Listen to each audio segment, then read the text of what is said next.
Hello and welcome to another D&D Stories. I'm your host, TheWriter. This is the show where we sit here and I regale you with all the tabletop gaming stories and remember when something cool happens. So today we return to the Rods of Calamity campaign and we begin our chase after the Iron Rod of Vengeance. We've already got the Red Rod of War and the Mercury Rod of Madness, so it's time for the Iron Rod of Vengeance.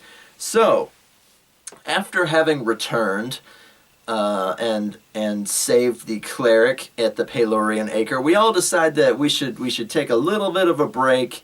You know, we're broke, so it's not exactly like we can go anywhere or spend any money on new magic items or anything. So we're going to take a little bit of a break and rest a little and let Amelia's information broker kind of look for the next Rod of Calamity or whatever sort of disturbance that might give away the presence of one. And so our paladin Valfar, who is a paladin of Sylvanus, a nature god, goes over to the Pelorian Acre kind of area where the different churches kind of all hang out and sing Kumbaya.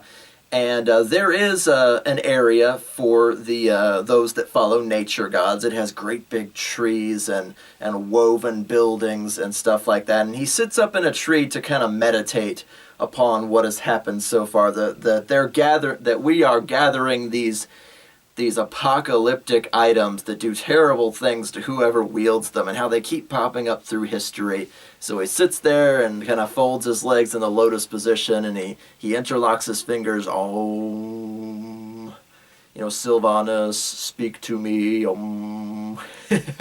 How meditation works, I don't know. So he kind of prays for guidance. He prays for insight into what is going to happen or what is happening around him.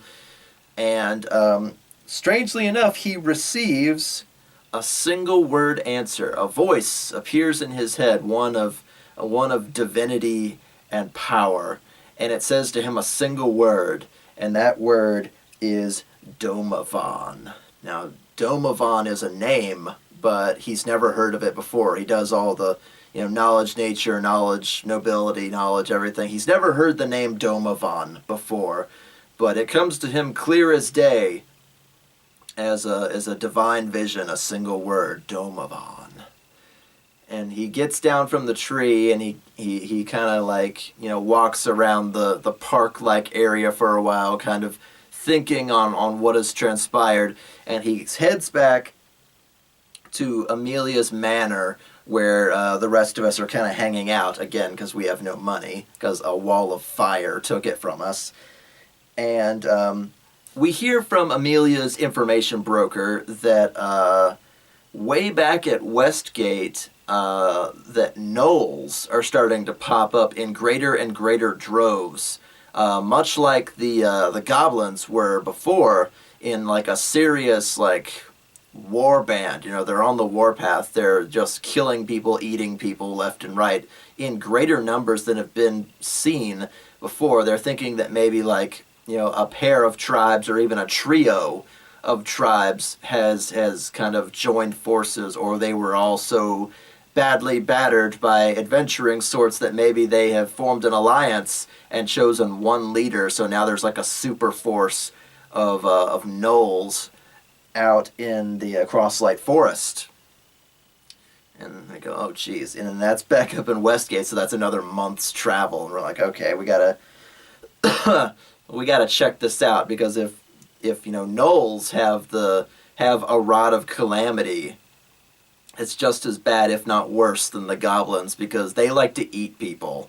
They don't leave bodies on the battlefield because they just chew people up. So there's no prisoner taking here. They're just killing whoever they come across, bringing it back to the pack, and they chew people apart, if not just where they lay. So it's like, okay, if they have a Rod of Calamity, one of them is wielding it, so they've got one leader, and through X, Y, and Z, we kind of figure, this could be the Iron Rod of Vengeance. They've been the gnolls themselves have been beaten back and beaten back and beaten back by adventurers, guardsmen, rangers, etc., that whomsoever should wield it should have a self-righteousness about him that, these are our lands, or we were here first, or how dare you beat us back and kill our people, etc., etc. They're gnolls, so they're monstrous to begin with. There's no telling who attacked who, when, and where, but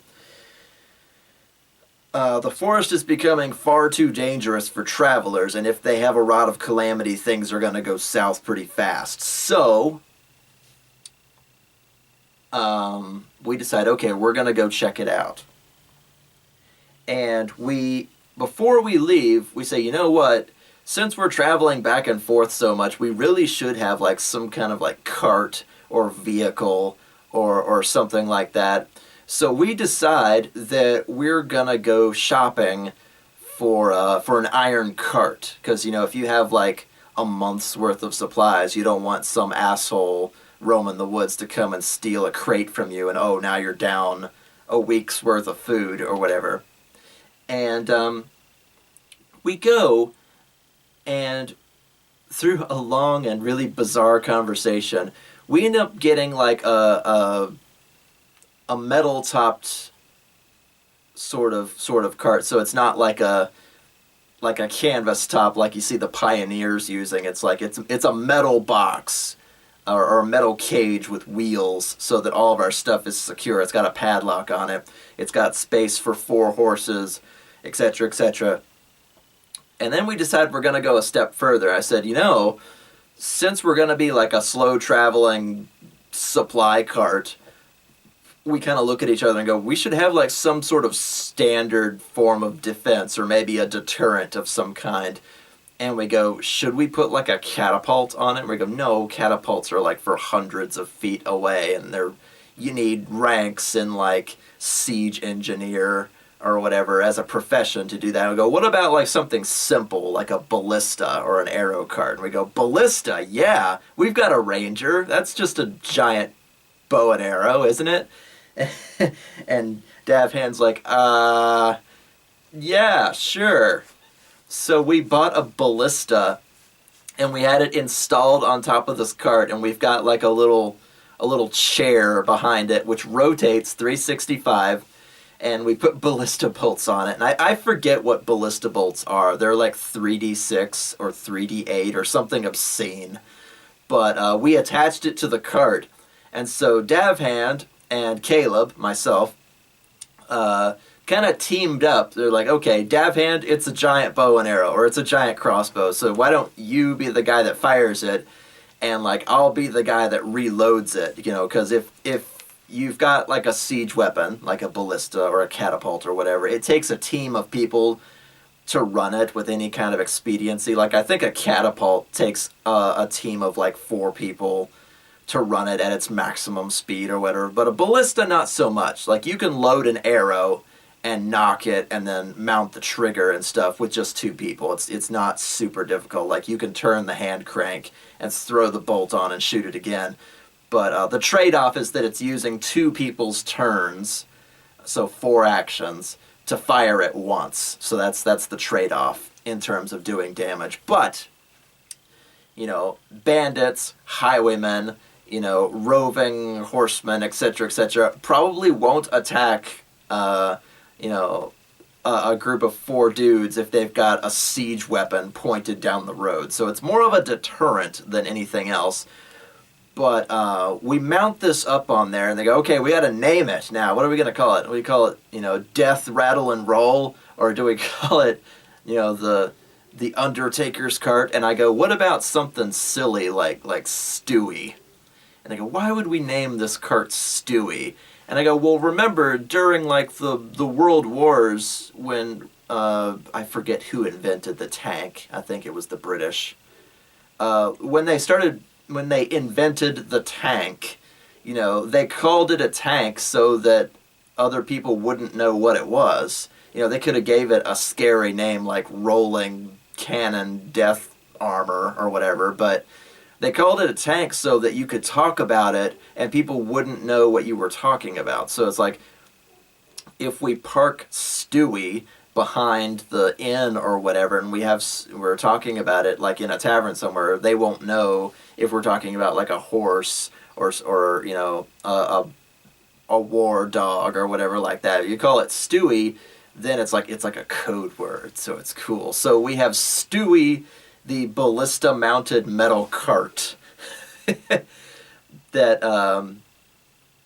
that we have to protect ourselves. And of course, you know, we set out, we get attacked along the way. There's wolves, there's giant apes that come out, you know, because the Crosslight Forest is such a freaking dangerous place. So we're staying on the road, we're still getting attacked. But we get to unload on some of these magical creatures to the point it's like, okay, we've got like 10 ballista bolts, and by the time we arrive in Westgate, we've got maybe 4 or 5. So we got some use out of it straight away. While Gyak and Valfer were rushing into melee, we could basically separate our enemies by shooting ballista arrows into the crowd. And like I said, that's like a 3d6 or a 3d8. It's obscene damage for a single attack. And if it's something small enough, it does pushback. So siege weapons are always fun. You just hardly ever get to use them, at least in my experience, for D&D and Pathfinder. So we were very proud of ourselves for sticking a ballista onto a cart and riding down the road with Davhand in the little chair and Caleb standing to one side with like an arm full of these gigantic arrows. You're like, slap one in, fire, boom, turn the crank, you know, mount the arrow, knock the thing. Okay, fire, boom, you know, 3d8, 3d8, 3d8, or whatever it happens to be. I don't remember the exact damage that a ballista does, but it was a lot. And Davhand kept rolling really well, so it was very effective. So, again, like, a month goes by, because it's so far away to get to Westgate again, to look for this gnoll encampment. Of course, we roll into town with our fucking ballista. And the guardsmen and the rangers are like, disarm that fucking thing before you get into town and scare people. All right, sorry. And I take the ballista bolt out, and I put it down in the cart. Why do you got that? Well, there's giant 4-armed apes and wolves and all kinds of other crap. Yeah, you're right. God. So it was self-protection more than anything, we promise. We're not here to start trouble. And we actually touched on this once we got in. We did a little bit of shopping with what little money we had left to like restock our food and our arrows and like 1 potion or whatever we had money for. And one of the shopkeepers recognized Caleb from before, and he's like, I never did get your full name, son. And I go, yeah, I'm Caleb Knifey Sudemeyer. And these two, and it's a pair of dwarves. These two dwarves kind of look at Caleb like he's something shifty. You go, why do they call you Knifey, huh? And again, I've got my war mandolin. I've got like 3 knives hidden inside it because that's what a war mandolin is. And I go, well, I worship Spoony, the god of rock, you know, the god of music, who was a greater bard than myself, who summoned gods with his music, because that's how awesome he was. And I hope to someday be at least a sliver as good as him. And they go, well, why do they call you Knifey? It goes, well, he is called, you know, oh, it's Spoony. It's a spoony bard. Haha, you know, oh, spoon. It's a knife. It's a fork. Nobody laughs at this joke. I was like, he's called Knifey because it's, you know, the spoony bard, the knifey bard, the forky bard. Nobody laughs. It's just a stupid joke from one of Caleb's very first like nights of doing stand-up comedy or something. Like, nobody laughed at that joke, but the name stuck because he was Caleb Knifey Sudemeyer. It was not that he was going to stab someone in the back or juggle knives or do something dangerous or steal from them. He was just a really bad joke. And I think this caught our DM off guard because he'd been waiting like 3 or 4 or 5 sessions to find out why Caleb had the nickname Caleb Knifey Sudemeyer, as it was just a dumb joke. So the dwarf the dwarf NPCs kind of back off because that's all it is, was a dumb choice of words. And not even my party is impressed with this. I was like, it's a spoony bard, it's a knifey bard. Shut up. But we do what little shopping we can, and we decide that we've got to go out and basically find the gnoll encampment, because if 2 or 3 tribes are getting together, they could be like marshaling an attack force to go after Westgate itself, because there are rangers and there are guards out here, but this is like a logging town. It's in the middle of the woods.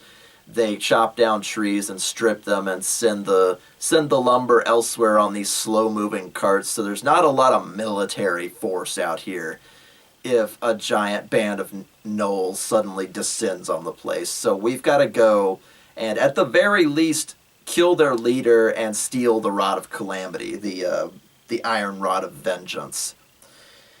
And our DM goes, well, the forest is thick here and the canopy is dark, so you won't be able to take Stewie with you. And I go, oh, dang it. We just got this new cart with a ballista on it, and it's like, I know he doesn't want us to take a 3d8 or a 4d6 or whatever the capacity of a ballista is. He doesn't want us to have this giant weapon with us all the time. So I was like, all right, we won't take it into the tree line, because obviously the ground's going to be uneven, and, if there's not a road there, it's a cart, we can't take it with us. Plus, we'd have to defend the horses, etc., etc. So it's viable. We have to leave Stewie the cart behind. So we put on all the padlocks and the chains and the manticles. And we pay one of the stable boys, who's like, son, here's like 10 gold. Could you make sure nobody fucks with our cart while we're gone? 10 gold is like $250, or no. 10 gold is, $50 a piece, so $500. So we hand this kid $500 worth of gold, and they're like, here, watch our cart while we're gone. And he drops everything he's doing, and he watches our fucking cart. He goes and he sits on it, and he's like, okay, this is my life right now. So, like, there's another couple of gold pieces for you when we get back. Just make sure nobody messes with our shit. Bye! So we leave town, and of course we turn to Davhand the Beard to say, Davhand, can you track the gnolls for us? And he goes, yes, of course. I've been in this area many times before. Westgate is a home for rangers and other druids and naturely folk alike. So we venture deep into the wood, and of course we find the bodies of a few rangers here and there, gnawed all to pieces. And of course rangers, much like military men, carry not really dog tags, but like emblems made of copper or iron that have their name and their badge number or whatever on there. It's like Hunter x Hunter. When you pass all the tests, you get the little card, and that card is how people can distinguish you. So even if his head was missing, we'd be able to find out who it was. So we find a couple of these emblem things that we can take back and say, hey, these guys died, here's their emblems.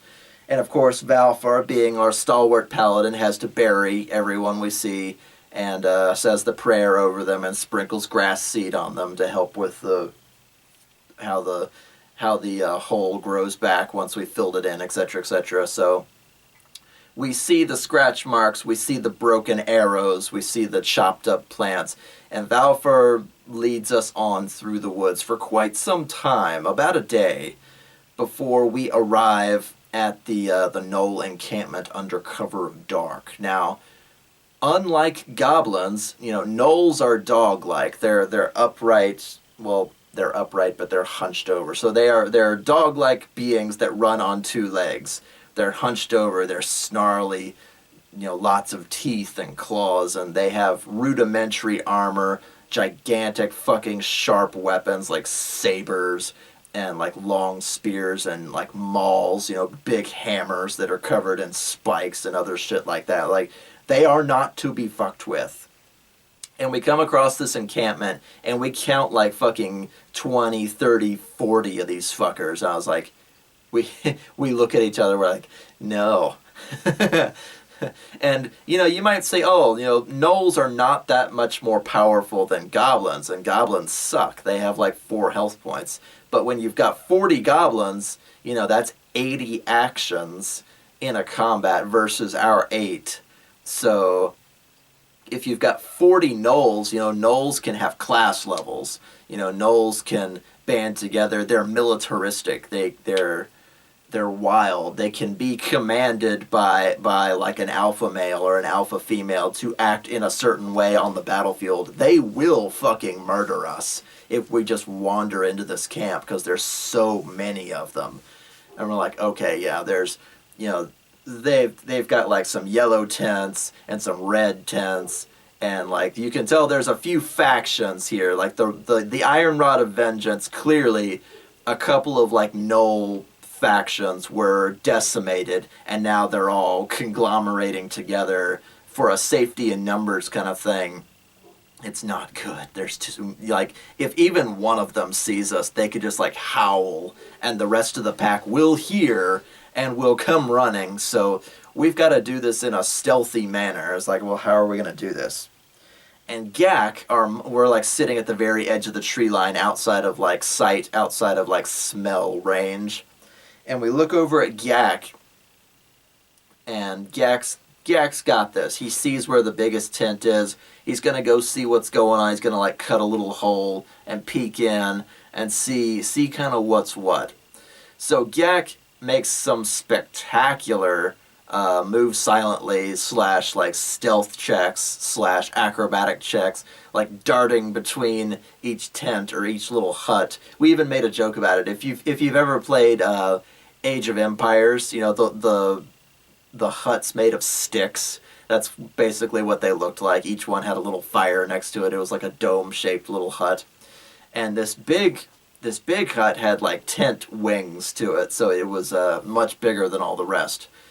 And Gek makes it all the way over there without being seen. He made some really good rolls.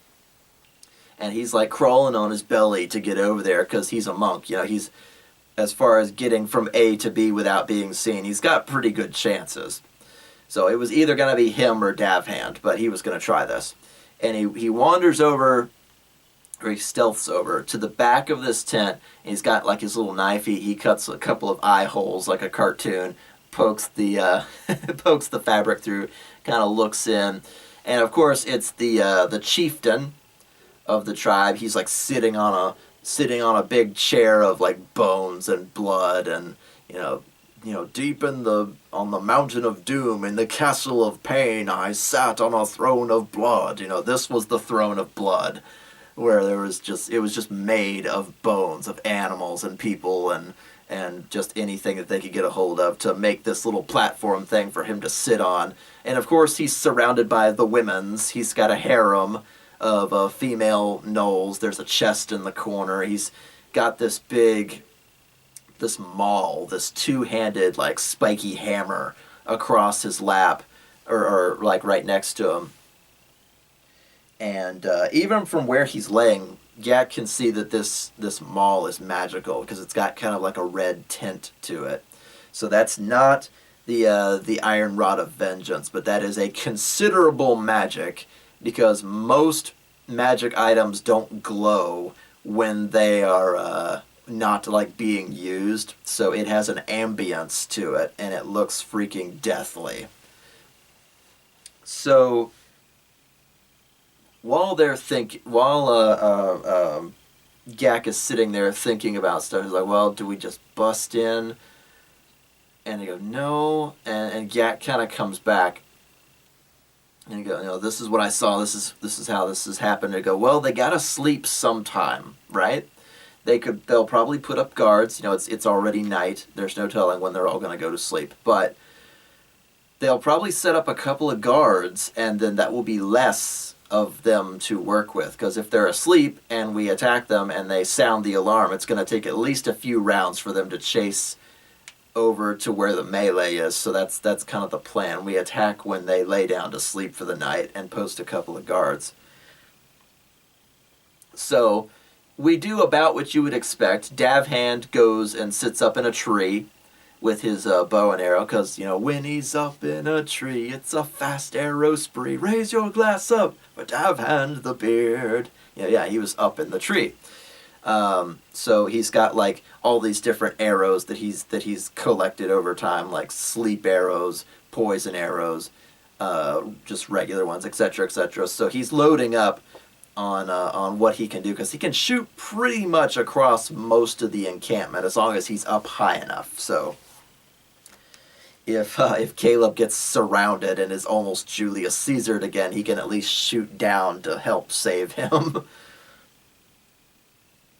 So we go, okay, so we can try to sneak in on this. So we've got the leader and his harem with the maul and the chest. So Gyak is guessing that the Iron Rod of Vengeance is probably either inside the maul itself, or like in a hollow shaft, or it's inside the chest. Either way, it's going to be in the chieftain's tent, because where else would it be?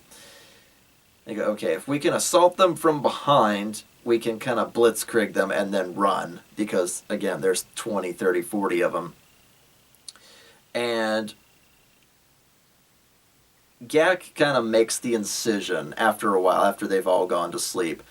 Gyak kind of makes the incision down the back of the tent, but he is immediately spotted. He makes his stealth, his good luck on stealth checks immediately runs out. He like trips over a skull or something, and the entire tent wakes up, and he's like, oh shit, and he punches the one nearest to him, and he takes off running. And of course, the howls and snarling and shouting immediately starts up again. And, Valfor kind of like wades in out of the tree line, like shouting as loud as he can to get some of the attention off Gyak. And the whole encampment knows that we're there. So Caleb starts like strumming the bardic inspiration as fast as he can. Davhand is like shooting arrows down while Gyak is making his escape. But in all eventuality, this place erupts into a melee. And I don't think I saw, up until then, I don't think I had ever seen Davhand do so much damage as he was then, just like loosing arrows down onto the whole crowd.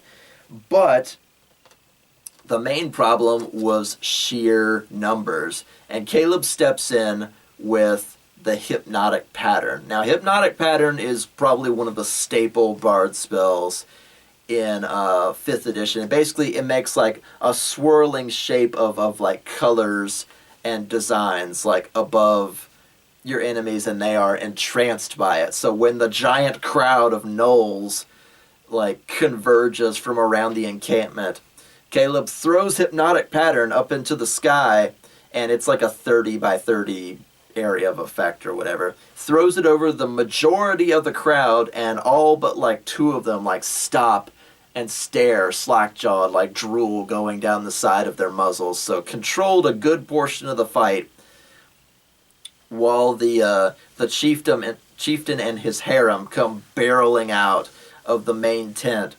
And he's got the maul in his hand. So Gyak's running in there, "Ah!"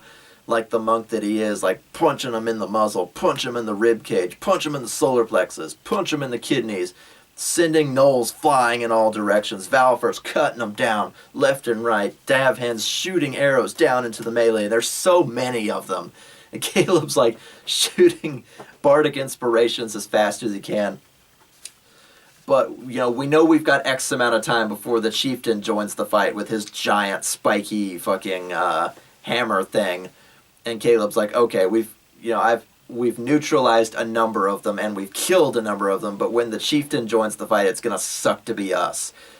So, Caleb runs out into the open. I was just going to have him, like, stay in the tree line where it was safe, like playing his mandolin for bardic inspirations. But I was like, no, I've got to take an active role in this because there's too many combatants running around. So, while Gyak and Valfor and Davhand are just, like, mowing through these things and taking fair enough damage themselves, but mowing through these things as fast as they can before the main wave comes, Caleb puts his mandolin on his back and runs out into the open to like the side of the tent where the chieftain and his harem are kind of like forming up ranks before they're going to come charging around.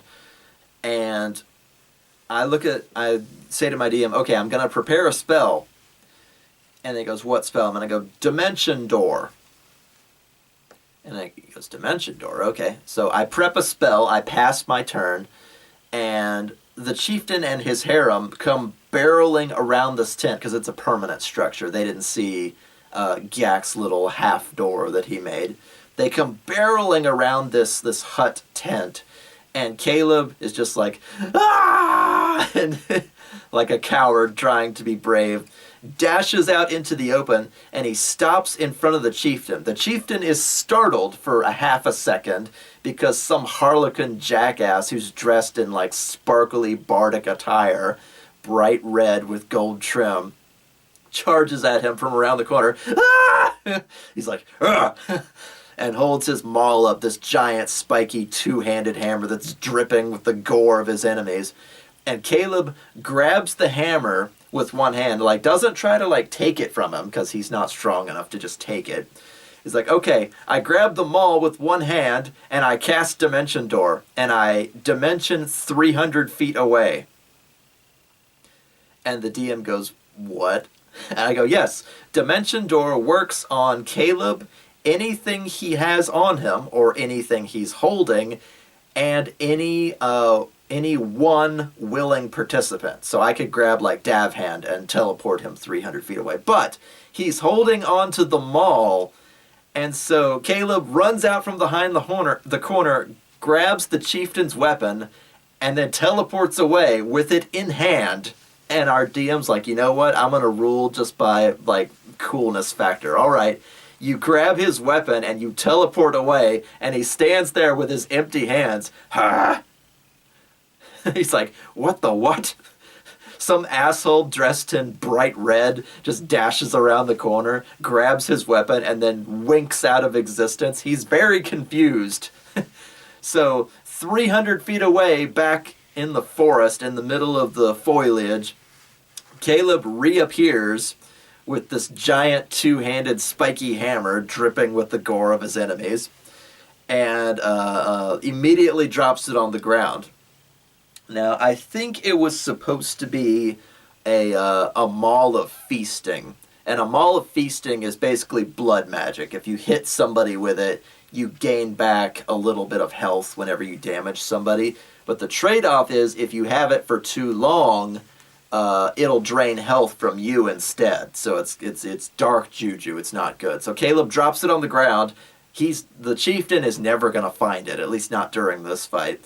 So the fight comes to a dramatic close as Valfar and Gyak round the corner, and the chieftain and his harem round the corner at the same time. The chieftain being unarmed, but still a tough cookie. But by the time the hypnotic pattern runs out, the chieftain and his harem have all been dispatched by the valiant sword of Valfar and the fast fists of Gyak. So when the hypnosis runs out, they're ready to take on those guys as well. And of course, Davhan's just pegging people with his arrows to the point that he's almost running out of arrows. That's how many gnolls there were. But by the time the hypnotic pattern runs out, Gyak and Valfar are ready for them, and they take down the remaining few. And the entire encampment is wiped out, and Caleb kind of stumbles in out of the tree line. Is like, wow, we did it. Did I miss anything? And of course, they'd been taking serious damage and getting kicked around by sheer numbers. Caleb comes back, is like, did I miss anything? And they're like, no, Caleb, you didn't miss anything. Oh, good, okay. Hey, Davhand, you okay? He's like, yes. I've got like 6 arrows left, but I'm fine. And Valfar or Davhand kind of climbs out of the tree. Valfar's passing out the healing spells. Gak's got a couple of potions, etc. So we kind of recover ourselves. We regroup. We loot the bodies. There's really not a lot here, but a silence has fallen over the gnoll encampment because we have annihilated all of them through sheer smarts and battle tactics. So Caleb goes and retrieves the Maul of Feasting, or whatever it was called, and shows it to Valfer, and Valfer's like, yeah, that's bad juju. We really shouldn't have that. So Valfer takes up his paladin sword, and he's like, Holy Smite! Boom!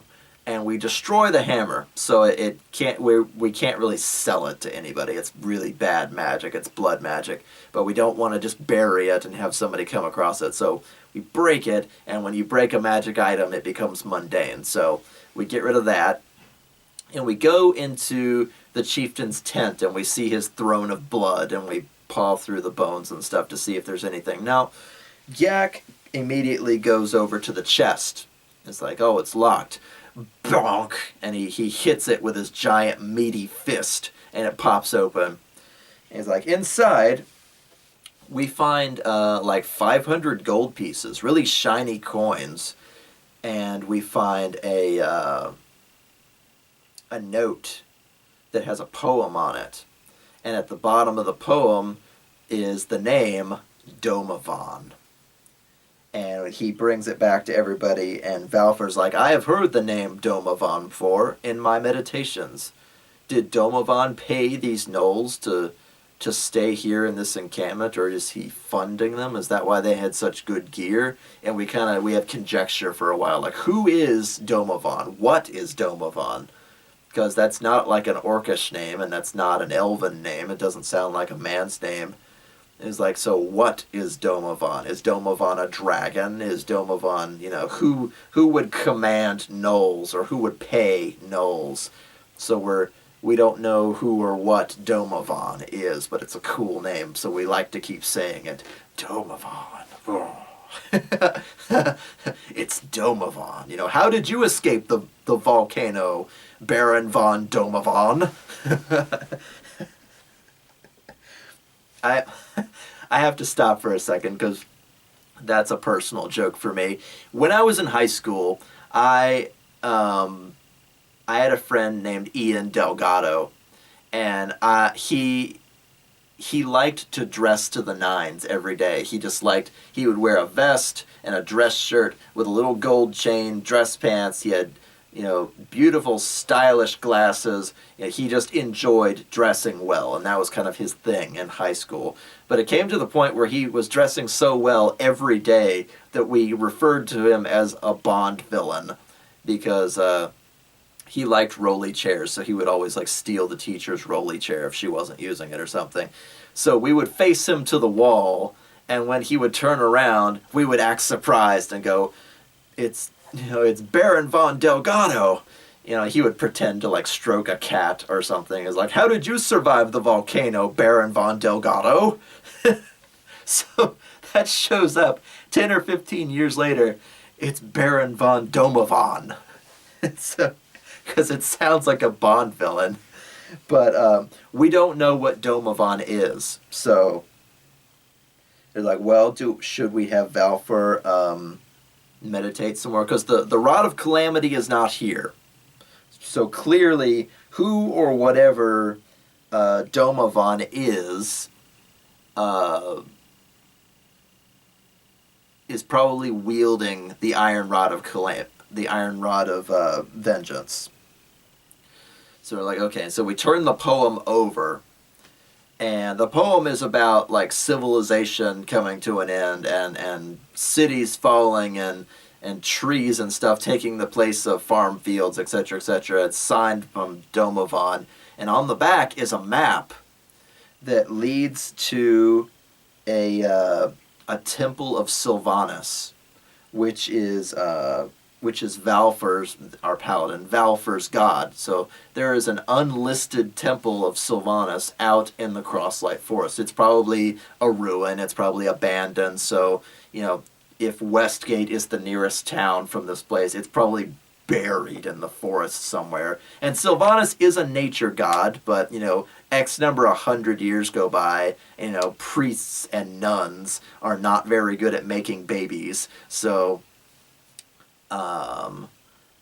it may have been just abandoned, or the people that follow that religion could have gone elsewhere, etc., etc. But Valfor does not know of this temple to Sylvanas, so he wants to go check it out. And if Domovan is there, then he is a blight upon the temple itself. So we decide, okay, we go back into town and we check on Stewie. We pay the stable hand another couple of gold. Watch our stuff, kid.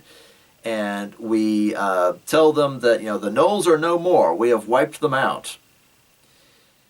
And we get a little bit of money for our troubles because it's basically like a bounty hunt. X number of gold per head, and we had like 40 heads, so plus the chieftain. And we get some money, we get some XPs, we rest for a day, and we're like, okay, we've got this map to this forgotten temple of Sylvanas, and we go out with Davhan's help, because he's our ranger. We go out deep, deep, deep into the darkness of the woods until we come across a wide clearing, like 300 yards across, like the size of a freaking football field, just out in the middle of nowhere. And of course, there is a ruin there, sitting just square in the middle. It's like aligned with the rising and falling of the sun, as you might expect for a sort of druidic nature god sort of thing. But it is a building. It's like a stair-step pyramid with 3 layers on it, with curtain walls and stuff like that around it. So it's like several enclosed areas with like a big fortress wall around it. But it is a ruin. It is in disrepair. There's giant chunks of the wall that lay to one side. The doors are gone. There's weeds and stuff growing up through the floors. And skylights have trees sticking out of them, which may or may not have been there when the temple was in its prime, etc., etc. But it is the grand temple to Sylvanas, a nature goddess. And so, of course, Valfor's our paladin of Sylvanas. He takes up the front, and we're like, it's if Domovan's here, which he very well may be.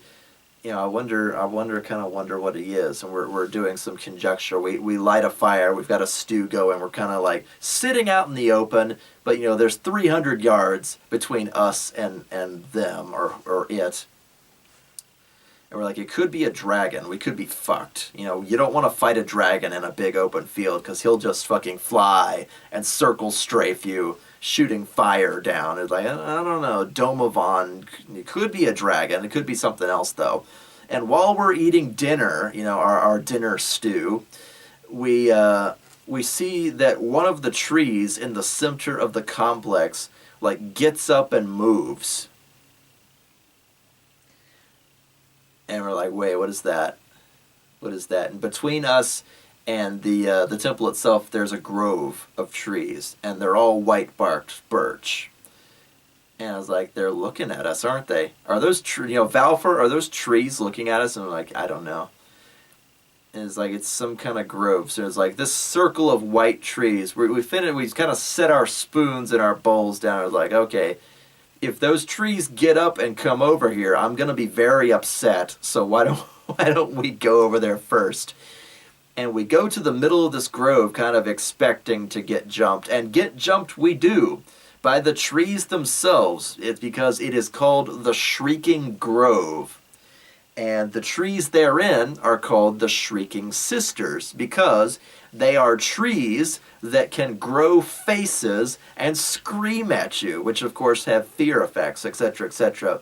And their long-reaching branches and their long-reaching, clawed, or not clawed, but like splintered mouths can reach and just swallow a man whole and break his bones. So we are surrounded by these angry, screaming birch trees, and the battle starts about as well as you would expect when you're surrounded on all sides. So Valford steps up with his big sword. Smite per day, boom! Smite per day, boom!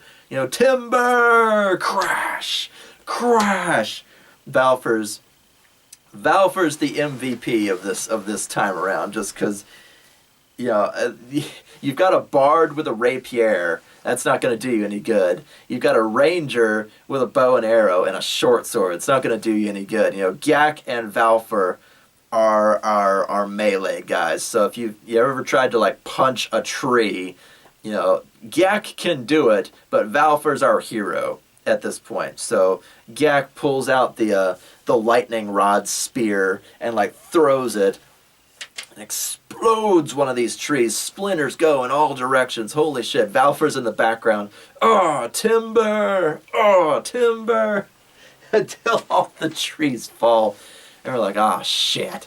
Because, again, inside the temple, the biggest tree of them all uproots itself and comes outside to meet us. And we're like, fuck.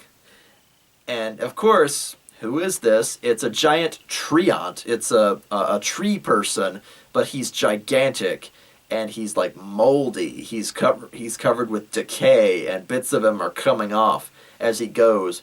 And of course, lodged in like his shoulder or something, we see the iron rod of vengeance. It's like just like stuck into his body. And I am Domovan. Oh, you're Domovan. And we're looking up at this guy. He's fucking Ganda, because he's a tree. Yes, he's really big and really tall, but he's got arms and legs and giant fucking tentacles that can reach God knows, or giant vines, excuse me, that can reach as far as he wants, etc., etc. And so he emerges out of the temple to challenge us, and we're like, boss fight. And so Caleb grabs Davhand's arm. He's like, dimension door! And dimension doors them up on top of the temple so they can kind of like shoot down at him.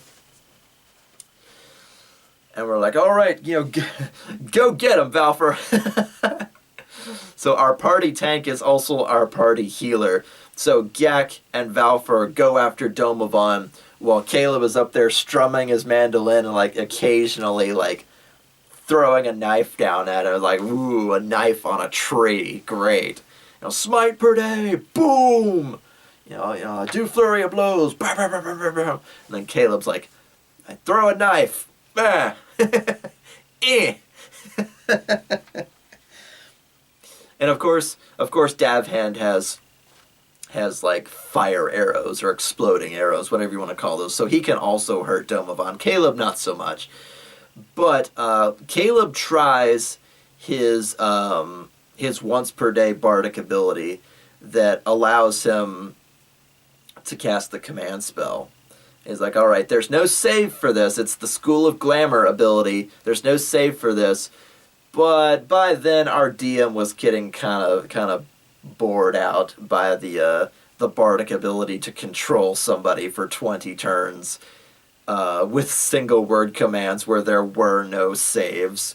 So it's like, well, Domovan resists you, and in the meanwhile calls upon the powers of the Rod of Vengeance to wrench control of Caleb's mind. It's like, right now, Caleb, he commands you to push Davhand off the roof, and the roof is like 50, 60 feet high, so it would hurt if he fell.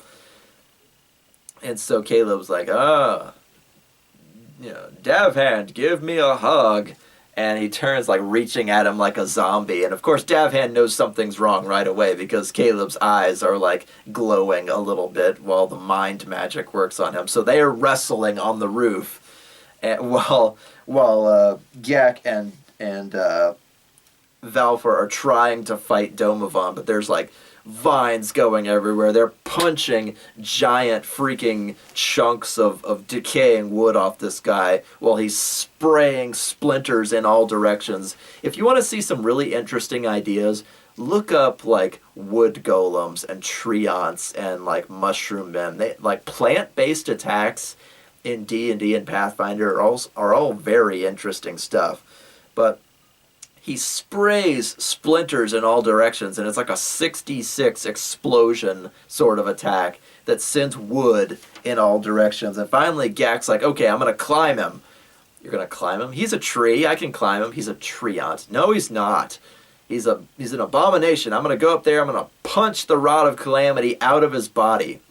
And it is rod-shaped, so he could just like punch one end and it might fly out the back of him. So Gak does these incredible acrobatics rolls, climbs Domovan like a tree, and then punches the Rod of Calamity out of his out of his shoulder, out the back end, and to the ground.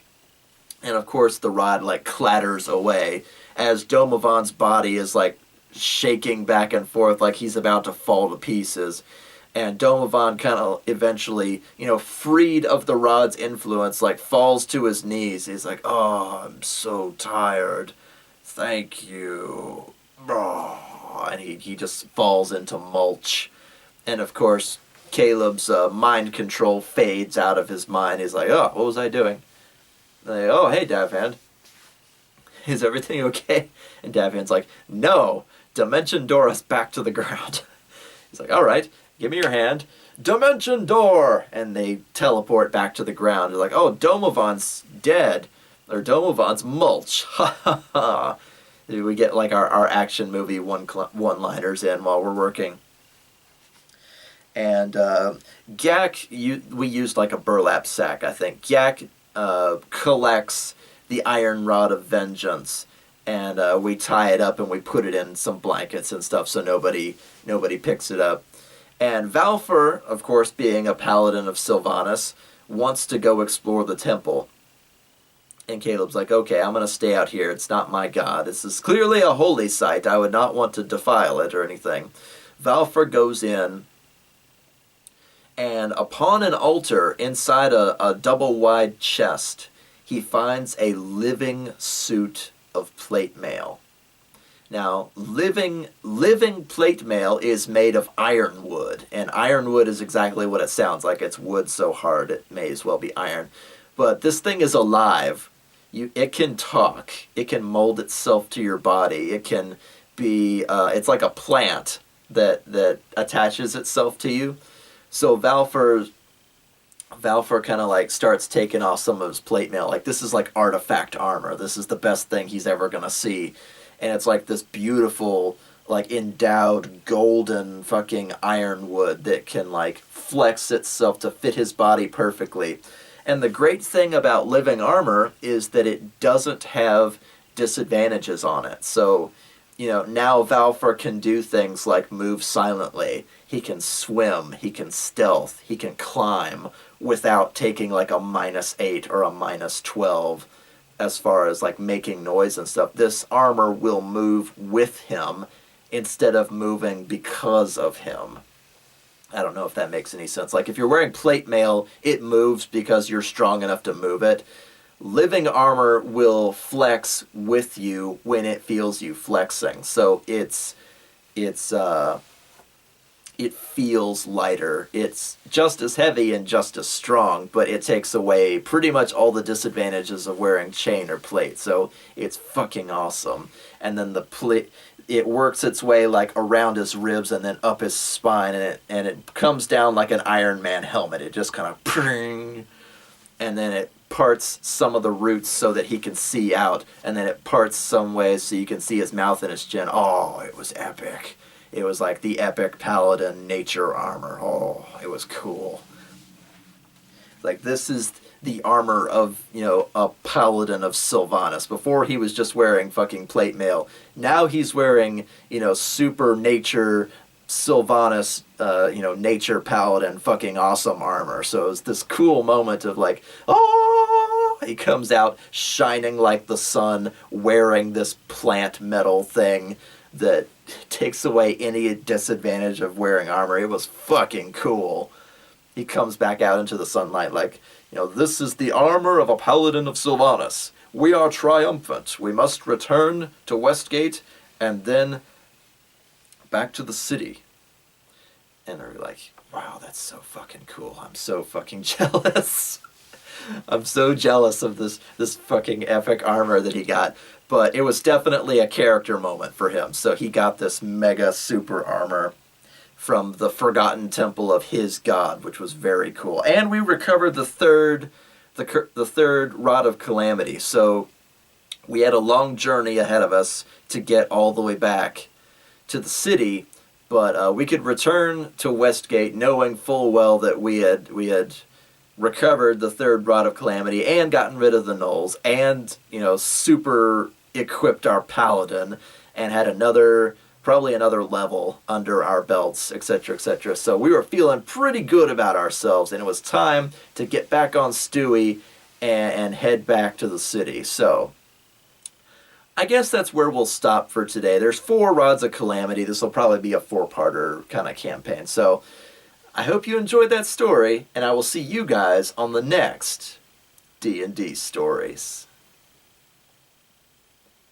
Keep gaming. Hi guys, T here. Remember to hit that like button for me on your way out. If you'd like to see artwork and maps from my gaming table, check out the D&D Stories Facebook page. Also, I have a Patreon if you'd like to toss a few gold pieces into your humble bard's hat. Links in the description below. Keep gaming!